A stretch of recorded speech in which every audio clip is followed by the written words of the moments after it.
Monday, 29th, 2024 meeting of the Marquette City Commission is now called to order. Please rise and join us for the Pledge of Allegiance. I pledge allegiance to the flag of the United States of America and to the republic for which it stands, one nation, under God, indivisible, with liberty and justice for all.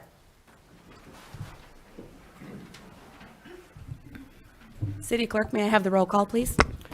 Commissioner Larson. Here. Commissioner Mayer. Here. Commissioner Ottaway. Here. Commissioner Schlegel. Commissioner Smith. Here.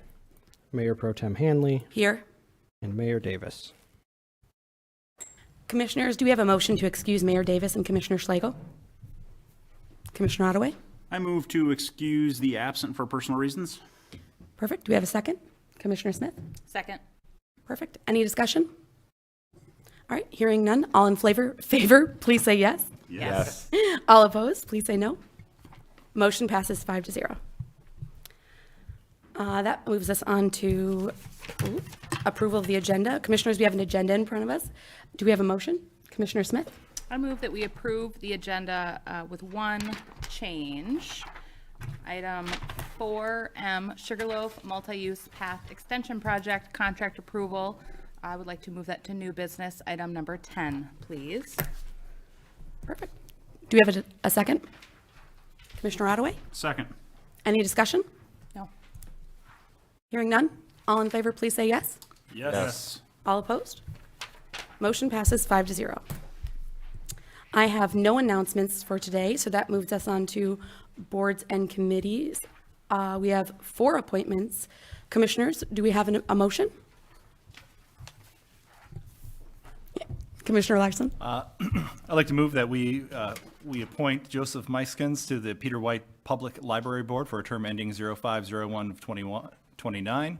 Joshua Ball to the Marquette Brownfield Redevelopment Authority for an unexpired term ending 02/01/27. Demetrios Kultis to the Planning Commission for an unexpired term ending 02/15/27.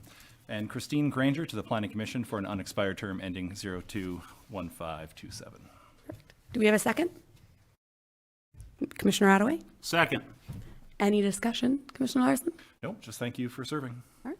And Commissioner Ottaway? Yeah, once again, thank you for serving, and I see a couple names on here that are a part of, I think, multiple boards, and just with all the people we have here today, I know we have multiple vacancies on a lot of our boards and committees.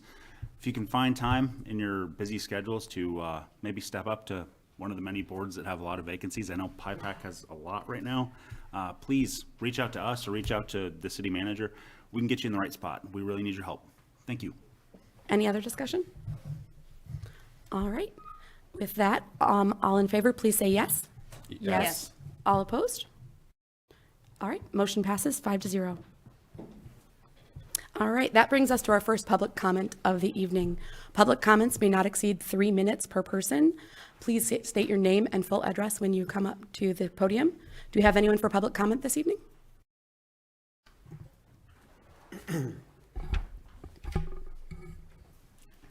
Kerry Gottlieb, 1076 South Lake Street. I am speaking tonight to 4I, the Lake Street Fiber Replacement and Burial Services. I just want to thank City Manager Karen Kovacs for the work she did and the city administration for putting this all together. And to let you know, I really appreciate your looking at this ahead of time. If you have any questions or concerns about it, I'm sitting right here and be happy to answer any questions. I know we've talked about this here a few weeks back, and really hoping that you consider passing it. Thank you.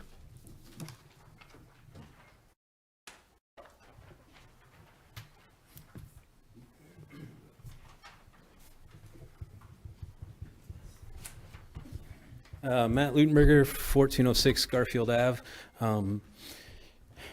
You got a lot of cool stuff going on tonight, and there was a whole lot of speeches I'd given myself the whole last 2 weeks, and I'm not going to give any of them tonight.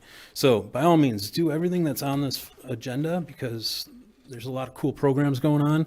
I'm going to listen to the Parks and Rec Advisory Board speech at home. I did want to ask or hope for a way to put Lakeview Arena and the surrounding area on a front burner. Now that we've got all these other cool things going on, we can actually integrate a little bit more and not just use it as a skating facility. But there's a lot of, and I want to say this as a preference to those who weren't in the room. I came up here last week, gave a speech, kind of passionate about putting money into Lakeview Arena. The next day, or at least on Monday, when I went into work, there were a bunch of pink dots all around and metal spikes. So I had a meeting with the manager, city manager, and the mayor at the time, and a bunch of other people in the room, so it wasn't just us. But for those that weren't in the room, those are for another project. They are not for Lakeview Arena, but I would like to piggyback on it. Somehow, can we add to it? Can we adjust whatever has to happen with the funds? Because from what I gathered from the Parks and Rec department, it's a facility, maintenance facility kind of system setup. So it's a different funding for things like snow plowing or fixing the roof. To be fair, I work there. There's a waterfall every time it rains on the entrance to our door. I don't know how to fix it because Parks and Rec says it's not theirs and maintenance says we're not going to touch it. But at some point, that's the little things that I'd like to upgrade or at least address.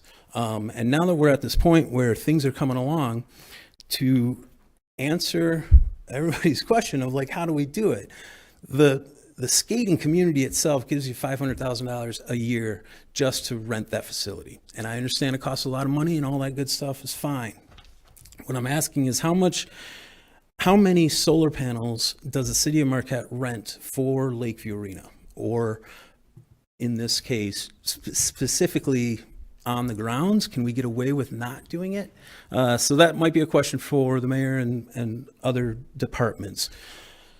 On the point of how expensive it is to run and to actually use the facility, I'd like to be a partner for that. And I mean this going forward. I've been asking somehow to help along or to do this, but if it's just me give the city $500,000 a year to have a Zamboni driver, I'd rather make that a job.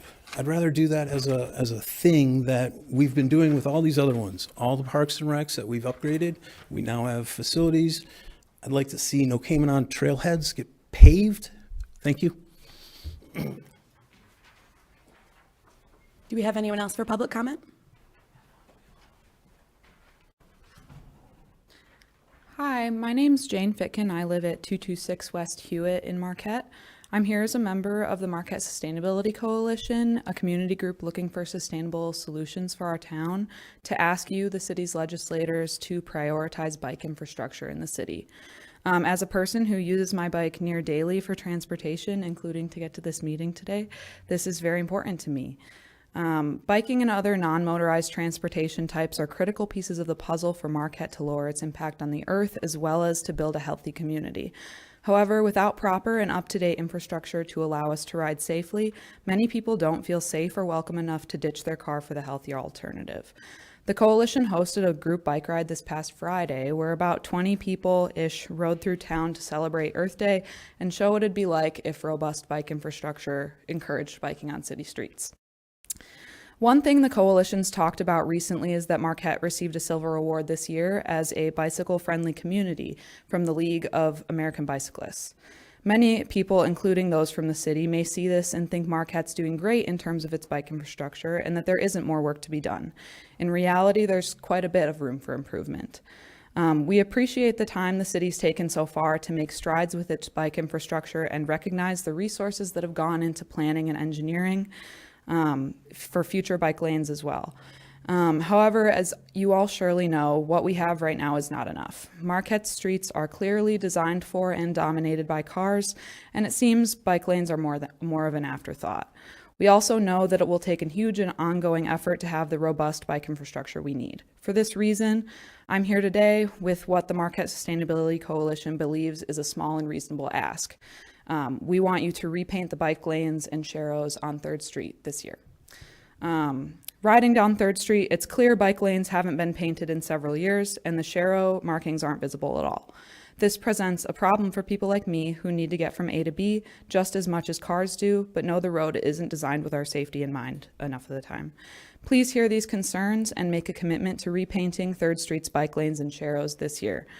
Once that's done, we can start looking at more opportunities to improve the city's bike infrastructure. Thank you for your time.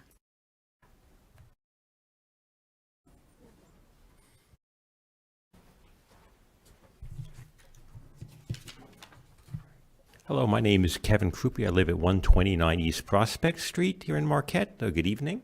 I want to follow up your last speaker's comments and reinforce that and second that motion there. I'm an avid biker. I've lived in Marquette here since 1995 now. I love biking along the city. Very convenient.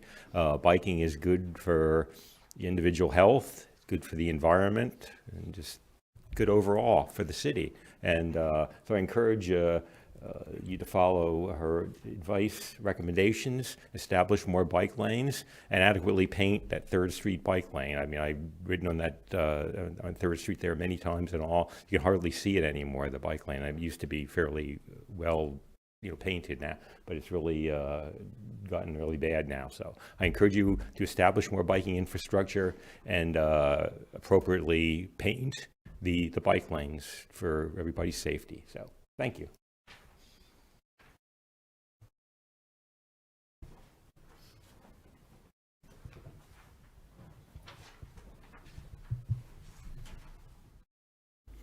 Good evening. My name's Cameron, 503 Garfield Street.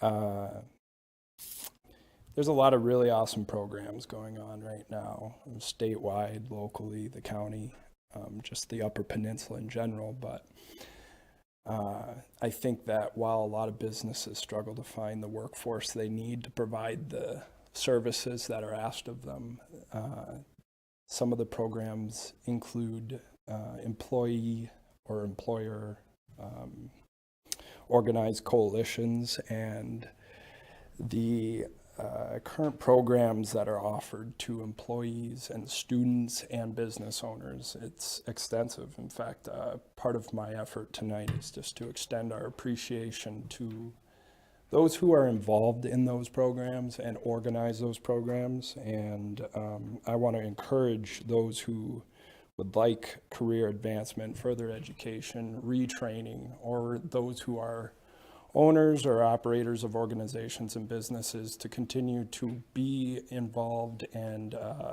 reach out to the agencies and people that help facilitate that pipeline of educated or those who want to be educated in new fields and explore different career opportunities, as we have had that offered to us and our company.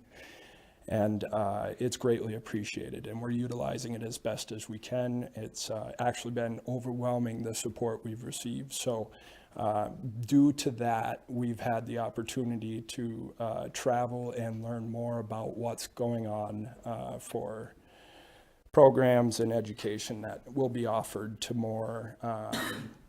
And so more recently, we've been a part of some of the local events, and then I know later this week we'll be traveling downstate. And again, it's an appreciation to this community for being so supportive to new businesses and people looking to, I know right now it's uncertain times for many with careers, and I think that sometimes we fail to recognize the amount of participation, and our appreciation should be voiced. So this community's done incredible things to move forward in innovative ways that we are happy to participate in. So thank you for your participation, all those who continue to offer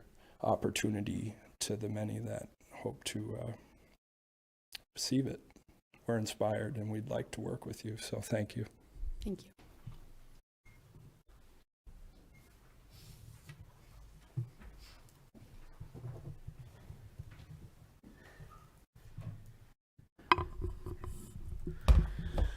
Margaret Brum, 404 East Magnetic Street. I'm up here tonight to talk about the technical and cost proposal for the City of Marquette Cliffsdow EPA Brownfield Cleanup Grant. I've reviewed the grant. I've reviewed the underlying technology. I'm familiar with it. It is state-of-the-art for materials such as are under the ground at Cliffsdow and other heavily contaminated sites.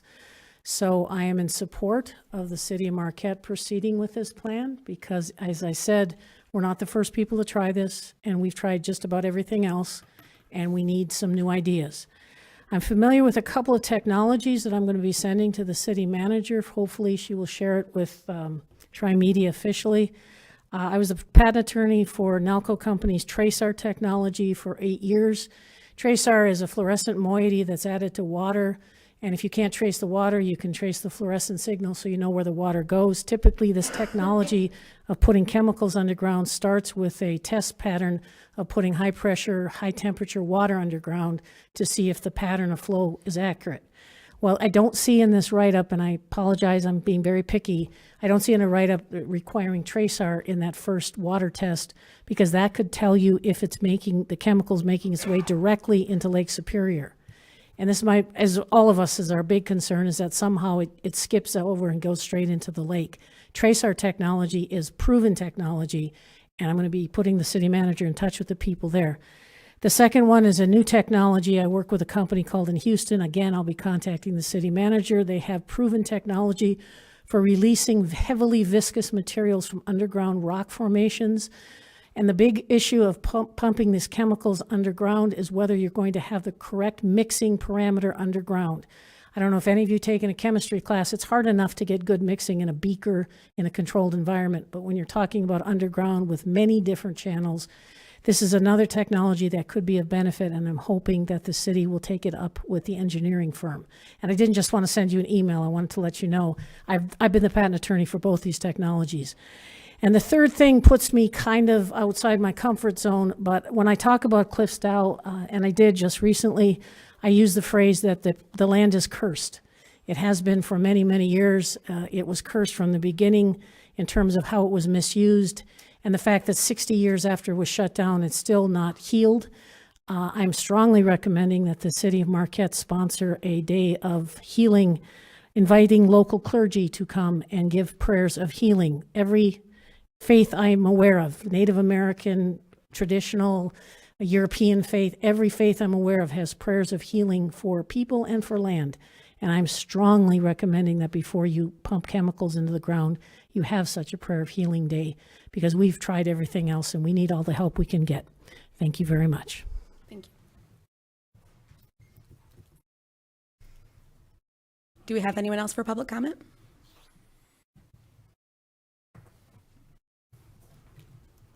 Janet Simula, 810 South Lake Street.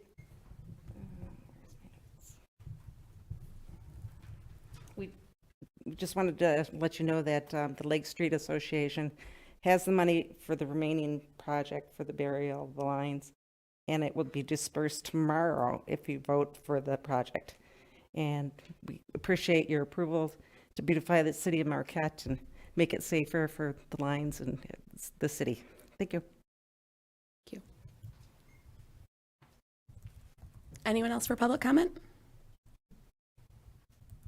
All right.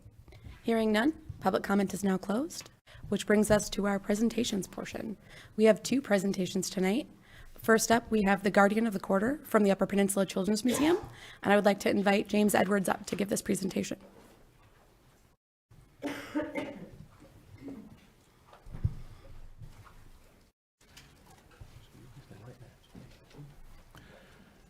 We're back.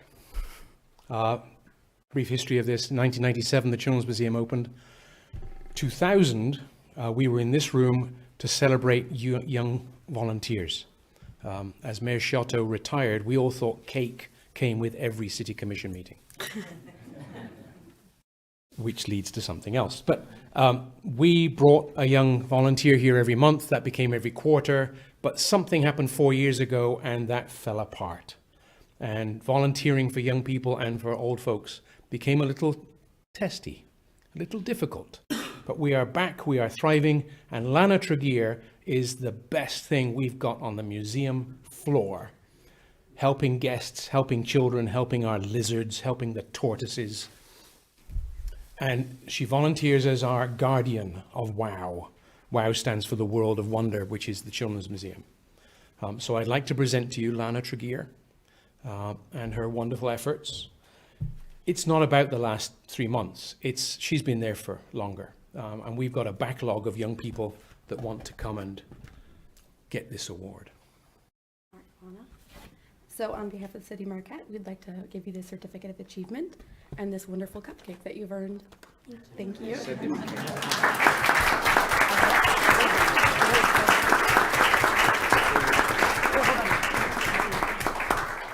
Or if we can stand right out here so you can get in this picture.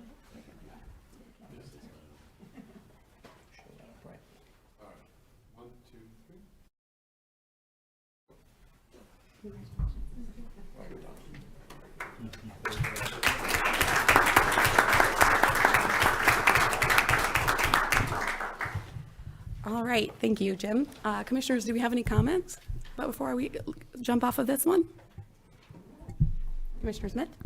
Congratulations, Lana. We're all very proud of you. Thank you for coming tonight. Anyone else? Perfect. All right, Lana, I would just like to thank you. I'm a little biased in my role, doing both, but you do a wonderful job at the museum, and we're very lucky to have you. So thank you very much for coming tonight. All right, with that, we can move on to our second presentation, which is the annual update from the Parks and Recs Advisory Board by the Chair, Amanda Gobert. So if Amanda would like to come up. Good evening. My name is Amanda Gobert. I am the chairperson of the Parks and Recreation Advisory Board with the City of Marquette. This is a role that means a lot to me because the parks system and the recreation system of Marquette has been my home since the time I was about 4 years old. So very important to me to be a part of this group, and I'm honored to chair this and present to you what we've been working on over the course of the last year.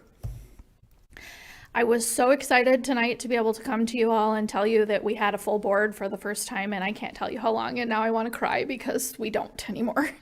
We do have one vacant spot on our board at this point that is traditionally reserved for someone from the Marquette Public Schools system or someone within youth sports, but obviously we'll take any willing volunteer at this moment. So if Parks and Rec are your heart of hearts, please join us.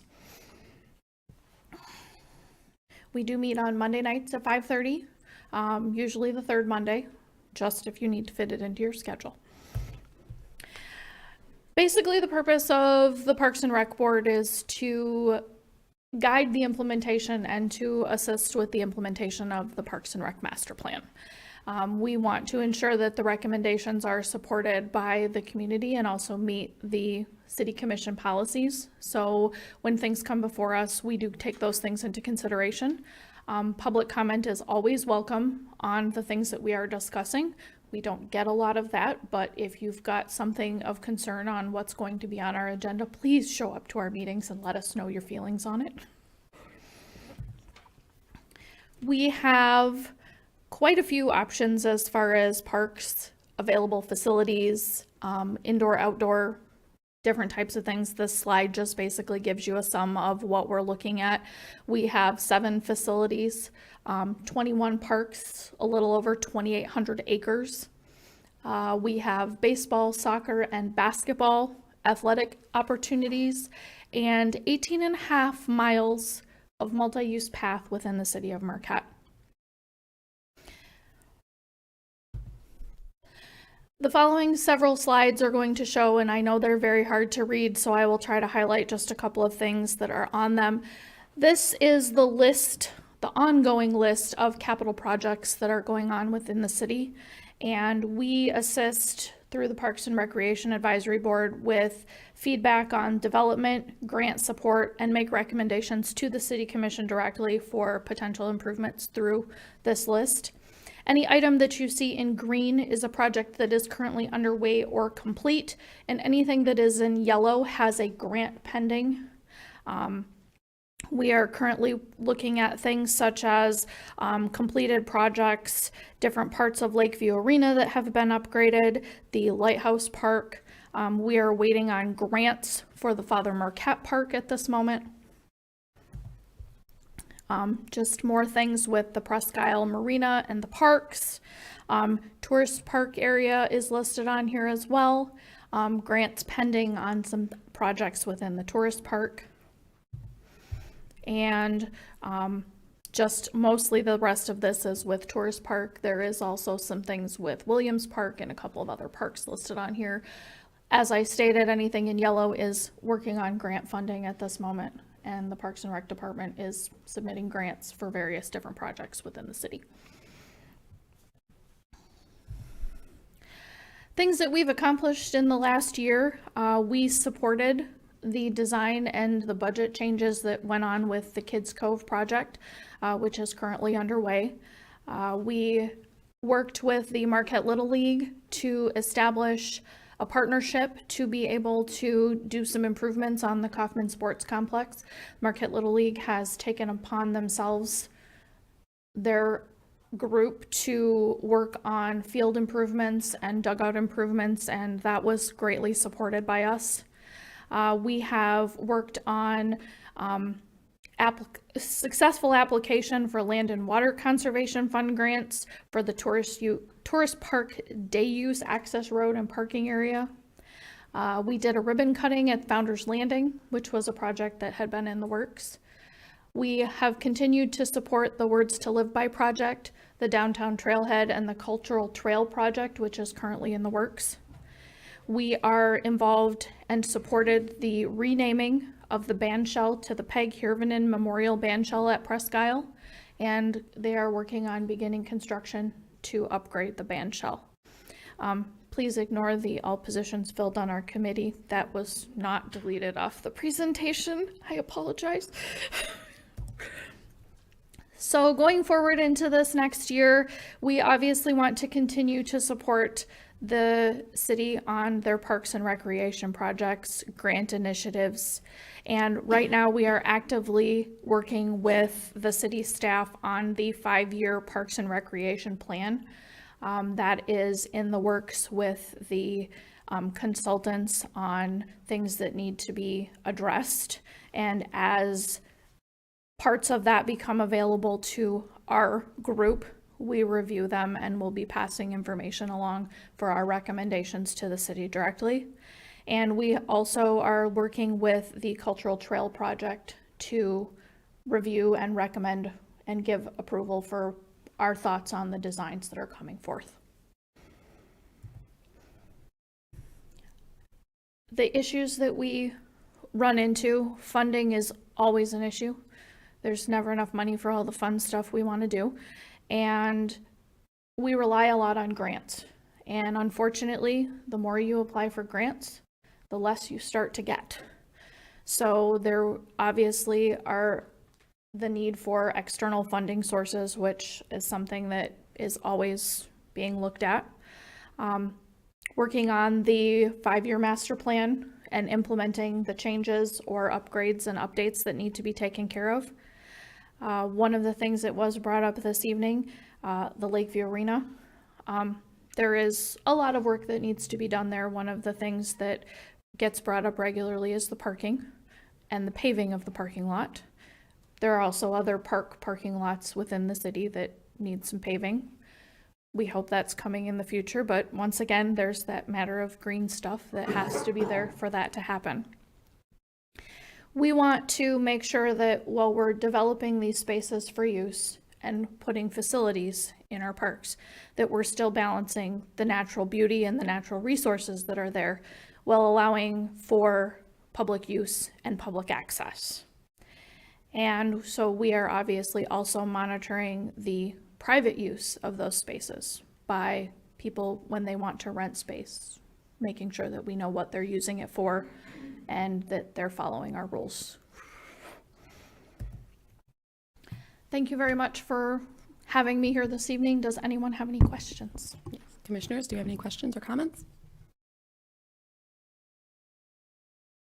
Commissioner Larson?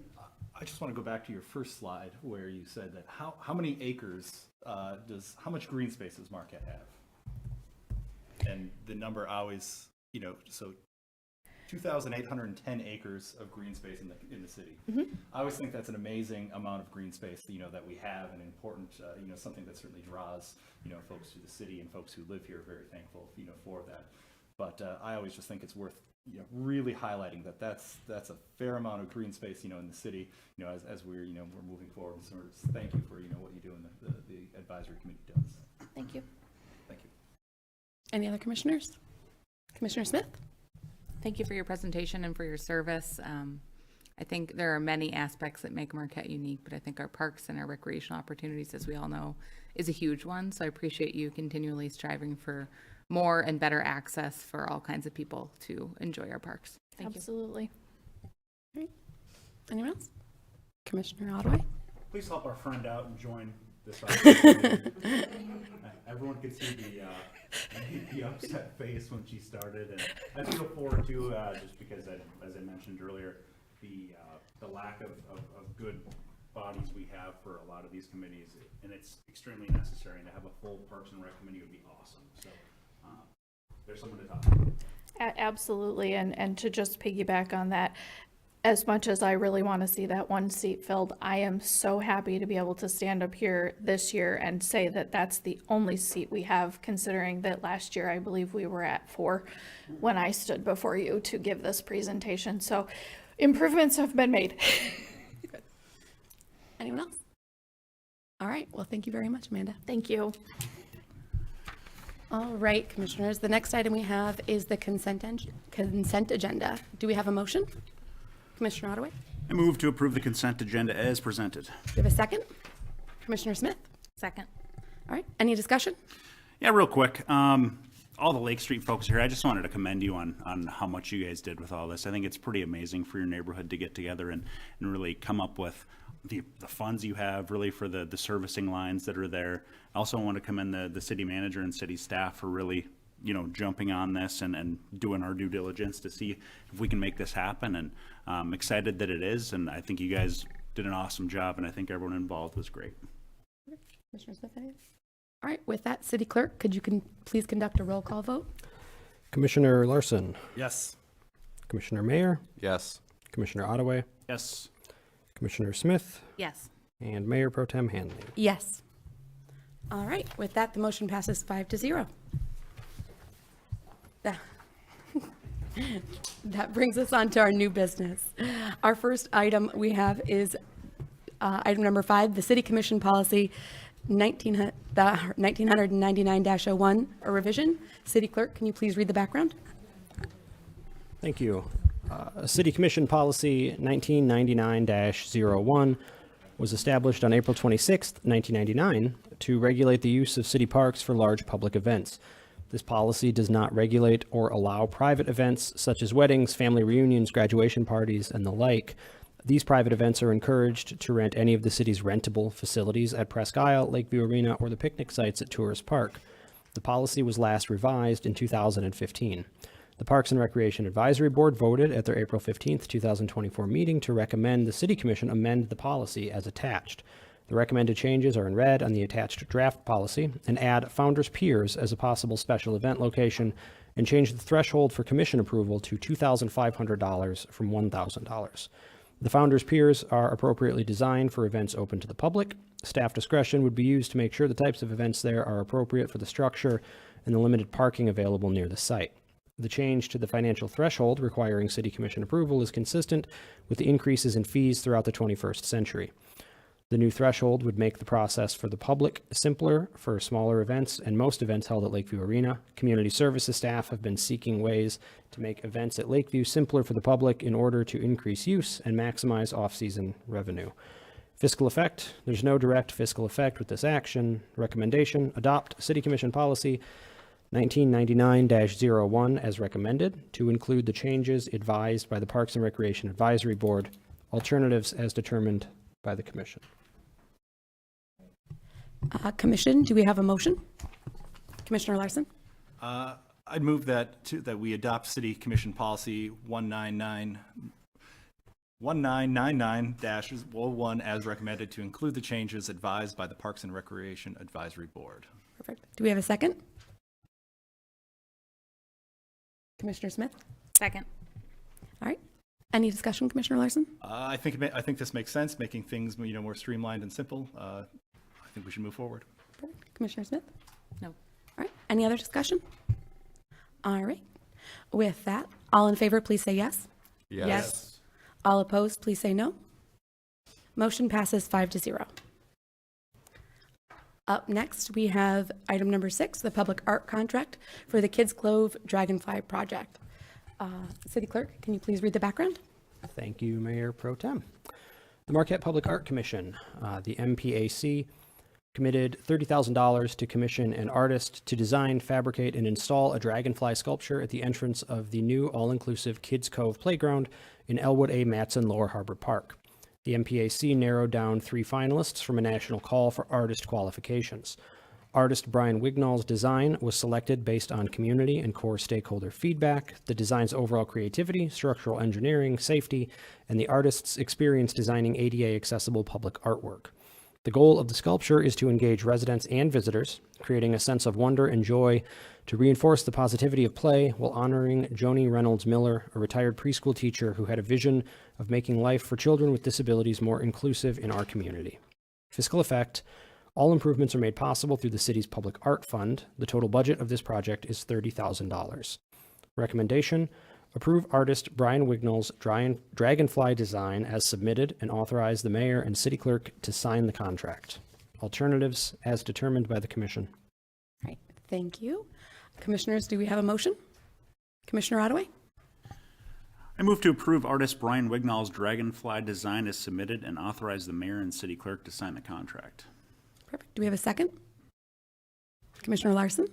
I'll second that. Any discussion, Commissioner Ottaway?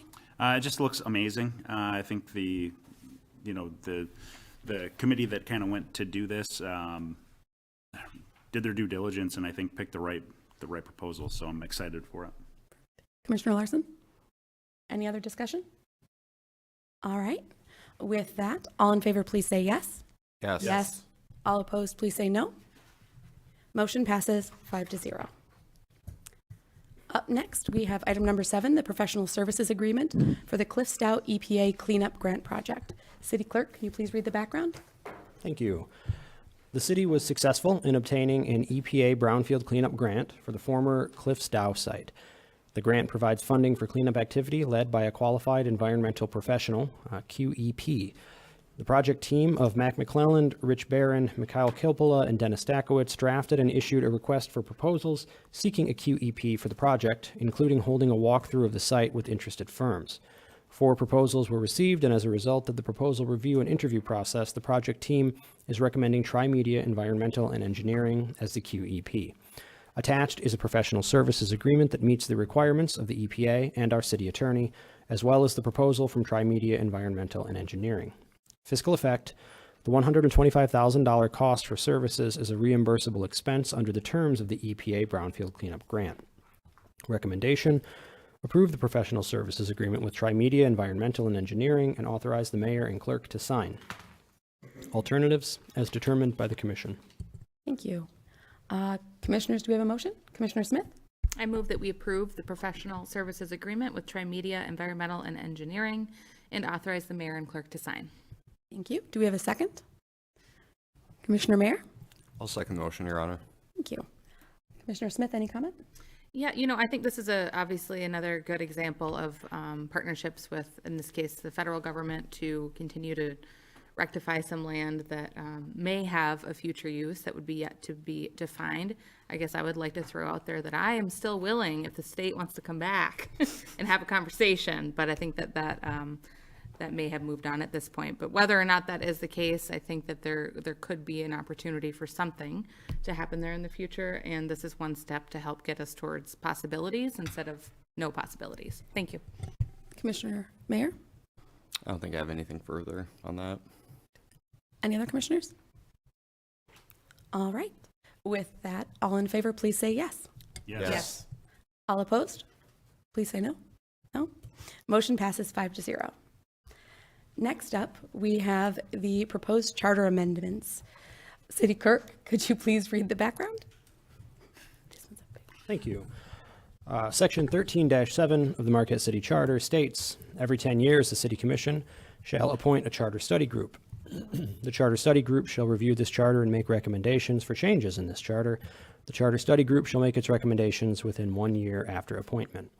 In December of 2022, the City Commission appointed a charter study group in accordance with this section. That group, comprised of the city manager, city attorney, and city clerk, conducted an in-depth chapter-by-chapter review of the charter, which resulted in the short list of recommended amendments that was presented to the commission in the fall of 2023. Following a public hearing in October of 2023, the commission directed staff to draft ballot language for the proposed amendments. Staff is now recommending 5 amendments to the city charter with resolutions included with this item. In summary, the proposed amendments would: 1. Remove the requirement that the City Commission hold a meeting at 7 p.m. on the Monday following each regular city election, and stipulate that the commencement of each new commissioner's term begins at the first regular meeting following the election. 2. Clarify anti-nepotism language to include the spouse of the city manager, the spouse of the Marquette Board of Light and Power Director, and the spouses of elective officials to the list of those disqualified from being employed by or holding any appointive office for the BLP or the city during the term for which said elective official was elected, or during the tenure of office of the city manager or BLP director, respectively. 3. Remove term limits for boards and committees appointed by the City Commission. 4. Indicate that all regular city elections be held at the time provided by state law, and remove all primary elections for city offices. 5. Stipulate that within 20 days of the City Commission approving any ordinance, the city must publish in a newspaper a digest, summary, or statement of purpose of the ordinance, as well as a statement indicating where full text copies of the ordinance can be found.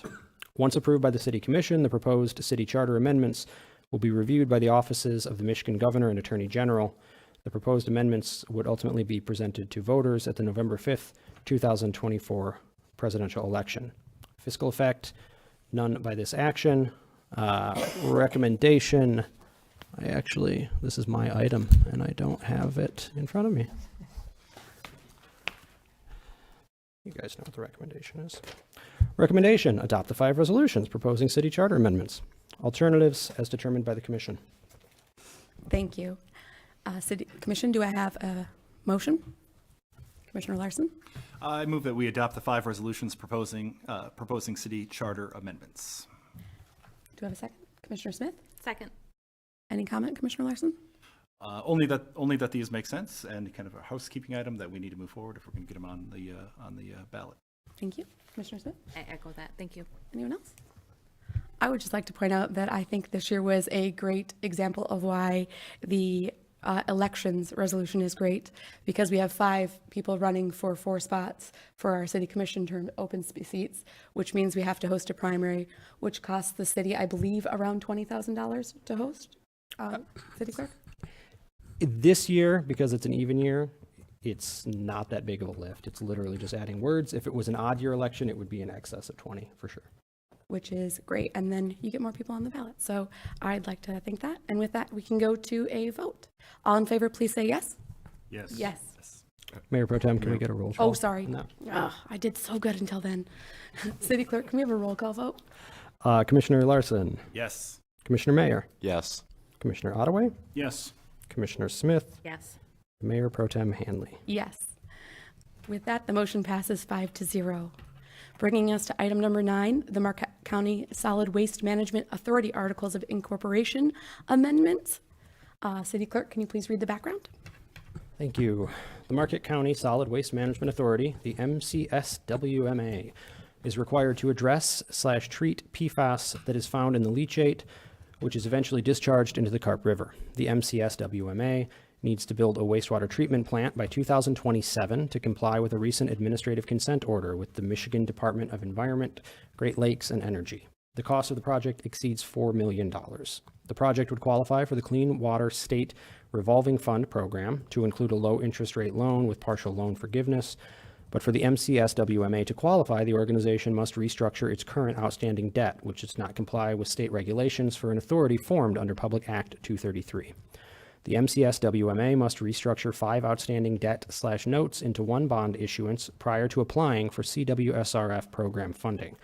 The only way to properly restructure the debt is through bonding via the 2 incorporating entities of the authority. Under the current Articles of Incorporation for the MCSWMA, Sands Township and Marquette City are the only 2 incorporating entities that are able to assist with bonding. This project would impact the city's bond rating and debt capacity. The county has agreed to assist with the bonding with specific conditions. This requires an amendment to the Articles of Incorporation in order to add Marquette County as an incorporator. Fiscal effect: none by this action. Recommendation, adopt the amended Articles of Incorporation for the Marquette County Solid Waste Management Authority and authorize the mayor and city clerk to sign the resolution. Alternatives as determined by the commission. Thank you. Commissioners, do we have a motion? Commissioner Smith? I move that we adopt the amended Articles of Incorporation for the Marquette County Solid Waste Management Authority and authorize the mayor and clerk to sign the resolution. A second, Commissioner Mayor? I'll second the motion, Your Honor. Thank you. Any discussion, Commissioner Smith? This has been a little bit complicated, but I'm glad to see that we've got a resolution that is going to ensure that more folks are involved in these next steps. So thank you to city staff for working through it. Commissioner Mayor? Yeah, I just really want to applaud city staff for spending a lot of time figuring out a solution here for another unfunded mandate by the state of Michigan, and appreciate the county's assistance in joining us in this effort. Thank you. Any other comments? All right, with that, City Clerk, can we have a roll call vote, please? Commissioner Larson. Yes. Commissioner Mayor. Yes. Commissioner Ottaway. Yes.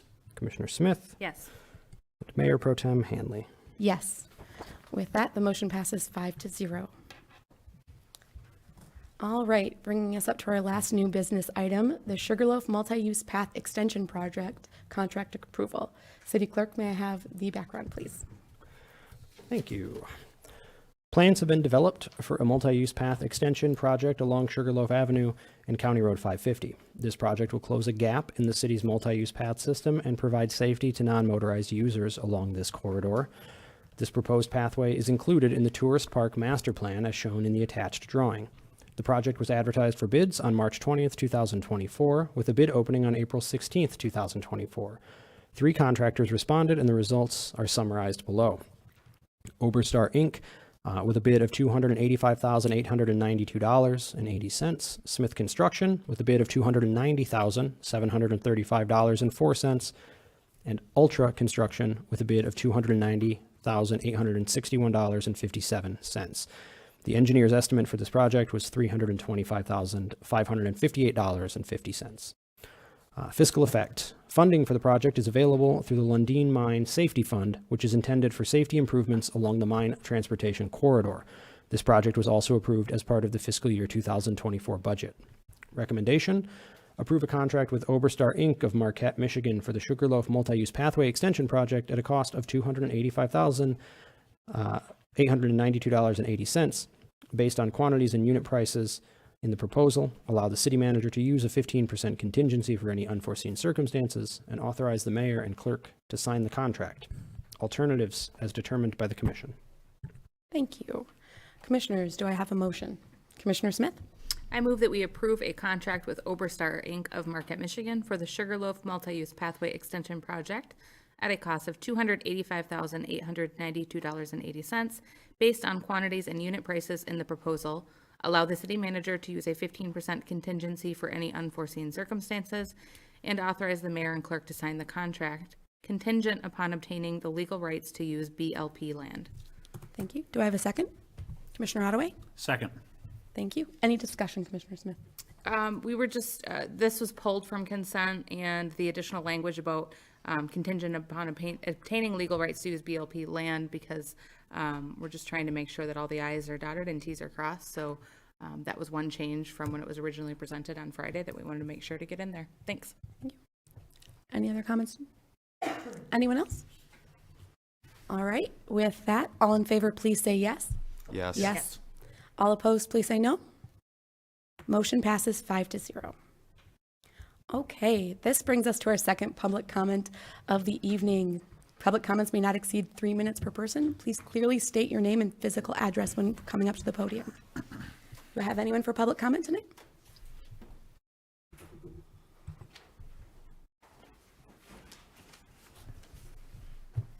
Hi, Dimitri Kulsis, 2016 Longyear Avenue.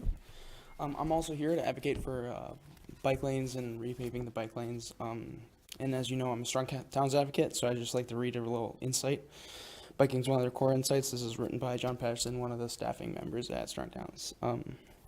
For most cities, biking and walking infrastructure is the lowest risk, highest returning transportation investment that can be made. A bike is the cheapest and easiest way to expand the range of an individual that can easily travel. A bike is a near universal technology that is time-tested and difficult to improve upon. When traffic speeds exceed a safe neighborhood speed greater than 20 miles per hour, separate infrastructure must be provided for the bike to be safe. When speeds are less than 20 miles per hour, it's possible, using great care, to build safe biking infrastructure where people ride with the flow of traffic. More than helmets or any other safety device, developing a culture of walking and biking is the most important safety improvement a community can make. The safest thing for people who bike is to have more people who bike. Rather than large projects intended to transform the community, the best investments for building a culture of biking and walking are incremental. Start with people who are already biking and find ways to make their routes easier to travel. Our immediate goal is to make it easier for the next marginal person sidelined by safety or comfort concerns to start biking. Personally, I've started biking and it was a safety thing for me, but what I've experienced so far, I mean, I've lost 16 pounds since December, so I'm very lucky that we have what we have here, but I want others to do the same. I want others people to be open to the idea that biking can be taken seriously and used on the daily measure, especially in the summer when we have this great weather. I know not today, but yeah, I just, I hope that we can start painting some more lines, making it nicer and cleaning up our streets. So, thank you. Anyone else for public comment? Anyone else? All right, with that, our second public comment is now closed, and it brings us to comments from the commission. Let's start today with Commissioner Smith. I guess the only thing I had on my list here was, I think it was Jane that spoke about bikes. Thank you, and thank you to everyone who spoke tonight. But if I may, Your Honor, I was wondering if I could ask her what a Shero bike lane, I don't know what that is. I'm trying to understand, and I don't know what it means. I think that my understanding of what it means is where it's like the bike is painted onto the lane. Thank you. It's meant for, the bike and the car. Oh, I have to ask the city clerk to? No, Dennis. Oh, Dennis. Dennis knows the answer. Sorry, we have a professional trained for this. I just thought I would ask the public who brought it up, but I just had never heard the word, and I probably should have, but I don't know what that is. She's a Shero is a marking. Okay. It's a bike with double chevrons. We've had them on the roads before, and it's a reminder to motorists that they have to share the lane with cyclists. Thank you. So I guess I would just pitch that over to our city manager to maybe address in her comments, if we can look into possibly the repainting of Third. I think part of the holdup may be that we're consistently reimagining what the multiple types of bike, walking, driving traffic is on that street in particular. As someone whose husband was injured in a bike accident on 3rd Street about 20 years ago, it's just ongoing. So definitely room for improvement, and I don't know that we'll ever have that magic answer, but I appreciate you bringing it to us that we should take a look at it again, at least something temporarily until we can figure out the permanent. Thank you. Nothing else with bikes? Commissioner Larson? I don't have too much. However, I'll just go back to my earlier comment about the 2,810 acres that we have of green space.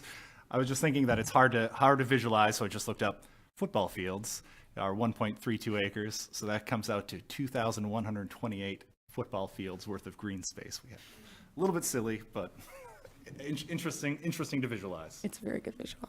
Thank you. All right. Commissioner Mayer? I have no comment this evening. Thank you. Commissioner Ottaway? No comment. Ooh. Your Honor? Yes. Commissioner I have one Smith. other, I forgot. Our wonderful city manager reminded me. Our next meeting, May 13th, in honor of biking, I'm issuing a challenge to the commission. If you are able, and if you need help, I can help you. We are being challenged to ride our bikes to the meeting. So I'll communicate with those who aren't here. But if any of the public would like to join us for May 13th and the staff, we will be, I'm hoping the city manager will fill in my blanks here, but there's a challenge to us to do that. And I know our pro tem is really going to love that. I've been trying to get on our bike for about a year now. It's a very, very long bike ride from my house. It is about a block and a half. It was a joke. I'm sorry. All right, my comments are very simple. Thank you very much for struggling with me through the first time I led a meeting. Don't worry, Mayor Davis will be back for the next meeting. And I'd also like to congratulate the NMU graduates that will graduate this weekend. It's very exciting. They've done a lot. Having NMU as part of our community is a very welcome addition, and I'm excited to see what all the graduates do. With that, I will bring us to comments from our city manager. Thank you, and I will elaborate a little bit that Commissioner Smith was trying to say, and she didn't have it necessarily right in front of her, but there was a proclamation that was passed here today, and it was recognizing May as Bike Month, and specifically, actually May 13th through the 19th is Bike to Work Week. And May 17th is the Bike to Work Day, but since our commission meeting falls in the kickoff of Bike to Work Week, it was interesting to see the challenge that Commissioner Smith had mentioned prior to the meeting, and wanted my 2 cents on that one. And I think Mayor Pro Tem Hanley really likes biking, so and she has a really far ride, so I thought it was really interesting. So that is where that comes from. So I'm excited to see where that is, and I also will be attempting to take on that challenge, although it's not. It's more uphill on the way home, so we'll see how it goes. To also speak on Commissioner Smith's question and comments about bike lanes, I will kick it over to Assistant City Manager Sean Hobbins here shortly, but I do want to say that we really have been making a really strong attempt on pursuing funding for looking at refurbishing our entire existing bike infrastructure, because what we do notice right now is, yeah, the paint on the ground is starting to wear, but it also wasn't necessarily the safest option either, and the paint didn't protect anybody while they are on a bike, although it is an improvement. So we are looking at some of those options. Cost is obviously an issue, but Assistant City Manager Sean Hobbins is passionate about this topic and has really been looking into a few things, so I would like to give him an opportunity to kind of address that too and see where we're at. Thank you, City Manager. Yeah, as you stated, we're currently pursuing a grant to help us refurbish our entire existing bike network, including implementing the remainder of it that hasn't already been done from the bike route plan that we have. And a component of that would be redoing 3rd Street, but also, I mean, refreshing everything around town. There's a lot more bike lanes and a lot more bike routes than just 3rd Street that need a little bit of work, and we recognize that, and we're trying to get the funding for it. But unfortunately, the markings on the road cost more than you might expect. It's not just, a can of spray paint. It's, long-lasting, paint that can survive our winters and survive our plows, survive heavy use. So I'm pretty excited about the opportunity we have coming up to hopefully get that done next year. And in addition, I have been notified recently that we're a finalist for Michigan Department of Agriculture grant that I wrote to try and see what it would take to have an even more robust bike infrastructure, to look at protected lanes, to look at how that integrates with being a winter city, to see kind of like what our next step would be beyond just kind of paint on the roads, what protected infrastructure looks like, and have a plan kind of ready to go as we redo infrastructure around the city, how we incorporate that into our streets. So I'm really excited about that opportunity, and I think we're real close to finding out whether or not we actually got it, but we are a finalist in that one. So we are doing a lot of work on this front. We recognize there's a need. We recognize that more and more people are, biking not just for recreation in the city, which is an important thing, but, using it as a mode of transportation.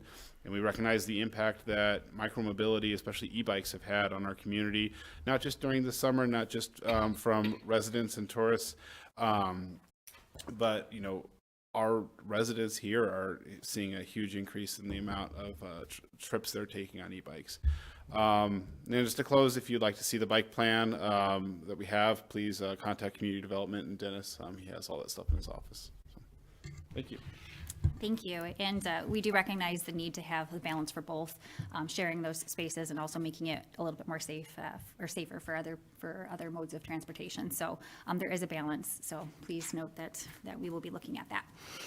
I do want to have a reminder that the household rubbish drop-off site and the compost drop-off site is now open for the season. Please pay attention to the hours of operation and the directions for utilizing those sites. I also encourage you to always check on the city's Facebook page to see if there is a closure of those rubbish sites, because in the beginning of the season, especially also around move-out time and end of the school year for NMU, it does get to be a little bit full, and we are legally set at a capacity, and once we hit that capacity, there is no exception. There are no exceptions and no ifs or ands or buts or anything, so we do have to follow that very strictly. And also please note that it is opening up for the season again. Some of our staff may not know if you are a resident or not, so please make sure you bring proof of identity, proof of residency, and don't be offended if they don't recognize you. They see quite a few people.